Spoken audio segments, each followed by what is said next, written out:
The woman chose to hang herself in the forest, while her newborn child held a demonic sword called Death Dragon in his arms. The infant's cries attracted a blacksmith, but the blacksmith frowned as he looked at the baby. The dark aura emanating from the sword was terrifying. Just as he tried to pick up the blade, the baby's tiny hand gripped his thumb tightly. Seeing the infant's will to live, the kind-hearted blacksmith decided to adopt him, and named him Kai. 15 years passed quickly, and Kai grew into a handsome young man, but his personality remained withdrawn. He wouldn't even greet the blacksmith's daughter. Even so, the young lady still cared deeply for Kai, which made the senior apprentice, who secretly loved her, deeply jealous. More importantly, Kai was the only person in the entire village who could suppress the demonic sword Death Dragon, the chosen one. Anyone else, even attempting to touch Death Dragon, or merely look at it, would be in danger. But during the sword suppression ritual for Death Dragon one day, an accident finally occurred. Kai's senior apprentice, driven by jealousy, refused to accept that Kai was the chosen one. During the ritual, instead of keeping his eyes covered as required, he tore off the white blindfold. In an instant, Death Dragon sensed his malice. Relying on its evil power, the sword took control of a young girl, and tried to kill the senior apprentice on the spot. At the critical moment, Kai pushed his senior apprentice out of the way, but he completely lost his right arm in the process. A week later, although Kai's severed arm had been treated, the pain still hadn't faded. His adoptive father, Yaman, believed what Kai was feeling was phantom limb pain, a kind of pain that couldn't be cured, and might stay with him for life. After his adoptive father left, the young lady held Kai tightly in her arms, wanting to comfort him, but Kai pushed her away, then went to his mother's grave, and began desecrating it, strike after strike. Yaman, who had rushed over, could hardly believe it, yet deep down, Kai always felt that his mother's abandonment was why he had ended up like this. Finally, with no other choice, and considering that Kai had been gripping Death Dragon since he was an infant, Yaman decided to melt down the demonic sword Death Dragon, and forge it into a prosthetic arm for Kai. Perhaps merging the demonic sword with Kai was exactly what Death Dragon had intended all along. With his right arm restored, Kai no longer felt pain, but the demonic whispers of Death Dragon constantly filled his mind. While grateful to the blacksmith, Kai couldn't understand why use such a legendary blade on someone like him, but the blacksmith said Death Dragon was Kai's hand. Kai was born alongside the blade, and their fates were already intertwined. すまぬと思うなら支流以上の刀を作れるような刀工になれ。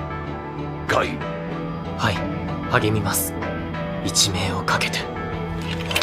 This only made the senior apprentice more jealous of Kai, seeing how much his master valued Kai, even considering him his only successor, and knowing the young lady he secretly loved also cared deeply for Kai. The senior apprentice grew resentful. He felt that everything he had was being taken away by Kai.